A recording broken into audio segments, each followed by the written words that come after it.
দুইটা গেটের দুইটা তালা ভাঙা ভিতরে ঢুইকা দুষ্কৃতকারীরা সমস্ত জিনিসপত্র, দামি দামি জিনিসপত্র সব নিয়ে গেছে।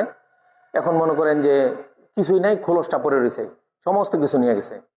অনেক কিছু নিয়ে গেছে, যেগুলি মানে আপনার লিস্ট ধরে বলতে হবে, সমস্ত কিছু নিয়ে গেছে। এখানে দামি দামি আপনার ছিল, কন্ট্রোল প্যানেল ছিল, মোটর ছিল, তারপরে হাইড্রোলিক বেস ছিল, তারপরে ব্যাটারির সোল্ডারিং মেশিন ছিল, তারপরে আপনার ব্যাটারির কাঁচামাল ছিল, যেগুলি আমরা ব্যাটারি সেল বলি, যেটা দিয়ে ব্যাটারি প্রস্তুত হয়, এগুলি ছিল। প্রায় 1 লাখ পরিমাণ ব্যাটারি বানাইতে পারে এরকম সেল আমাদের এখানে মজুদ ছিল, এগুলি নিয়ে গেছে। পাশাপাশি আপনার রেডি চার্জার ছিল 20,000 পিস, রেডি মোবাইল চার্জার, এগুলো নিয়ে গেছে। তারপরে আমাদের এখানে প্রত্যেকটা কনভেয়ারের মধ্যে যারা যারা কাজ করবে প্রত্যেকটা জায়গায় একটা একটা করে স্ট্যান্ড ফ্যান ছিল, এগুলো নিয়ে গেছে। সিলিং ফ্যান নিয়ে গেছে সব, প্রায় 10টা সিলিং ফ্যান, আর 9-9-18টা হলো আপনার স্ট্যান্ড ফ্যান, এগুলো নিয়ে গেছে। এখানে সব কিছু মিলায়া মানে আমাদের প্রায় 2 কোটি টাকার কাছাকাছি, মানে 1,90,00,000 আমরা এ পর্যন্ত হিসাব করে দেখছি। আরো যে কি কি নিয়েছে এগুলো বাইরে দেখা গেছে আরো বাড়বে।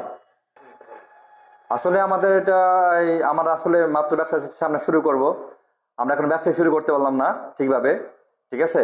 এখানে ব্যবসা শুরু করার আগেই দুষ্কৃতকারীরা আমাদের এখানে ঢুকে আমাদের সমস্ত মেশিনারি, যত পার্টস, তারপর মোটর, ইঞ্জিন যা যা ছিল ভিতরে সমস্ত কিছু তারা খুলে তারা নিয়ে গেছে।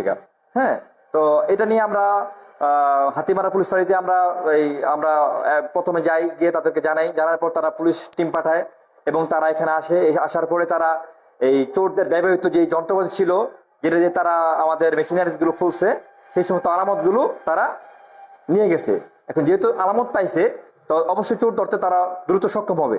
এখন এখানে আমরা চাচ্ছিলাম, এখানে ব্যাটারি ফ্যাক্টরি তৈরি হলে এখানে 100-150 মানুষের কর্মসংস্থান হবে। আমরা এটা শুরুই করতে পারলাম না এখনো। এখন যদি শুরু করতে না পারলাম আমরা, এর ভিতরে তারা যদি এই ধরনের ঘটনা ঘটে, তাহলে মানুষ কিভাবে ব্যবসা বাণিজ্য করবে, কিভাবে কাজকর্ম করবে তারা, তাই না? তাহলে তো মানে মানুষের অবস্থা খুবই খারাপ হয়ে যাবে।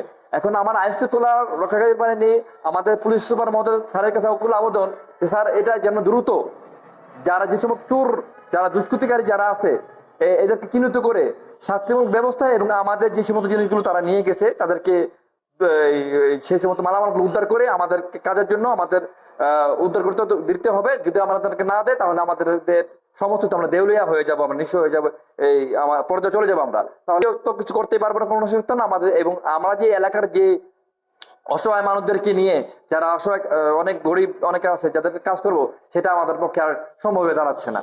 অতএব এটা আমি আইন শৃঙ্খলা বাহিনীকে অবগত, তাদেরকে অভিযোগ করছি আমরা। এখন ওই পরবর্তী অভিযোগ করার পর তারা এখন কাজ করতেছে, এখন তদন্ত দিন আছে। এখন তারা কি করবে, কি করতেছে, এখন আমরা অবগত যে তারা ভালো কিছু করবে এবং আমাদের ক্ষেত্রে ভালো কিছু তারা দ্রুত তাদের শনাক্ত করে আমাদেরকে একটা ব্যবস্থা করে দিবে, এই আমাদের যন্ত্রপাতি উদ্ধার করার দ্বারা ব্যবস্থা করবে। আমাদের এই ঘটনা আমরা এই 15 তারিখ আমরা এটা মানে আসি। হ্যাঁ, আসার পর দেখি আমাদের তালা চেঞ্জ করার পর, তালা চেঞ্জ হয়, সেম তালে তারা লাগাইছে, তারা আমাদের যেই তালা ছিল তারা সেই তালে সেম তালা লাগাইছে।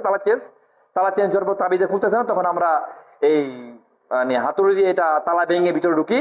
ভিতরে আমাদের যে গেট ছিল, আমাদের একটা রুম দরজা, সেই দরজার সেম তালা ভাঙ্গা। সে তখন ঢুকাই দেখে আমাদের সমস্ত কিছু তারা লুটপাট করে যেভাবে পারছে, যেভাবে করছে, একদম খালি করে দিয়ে গেছে সবকিছু।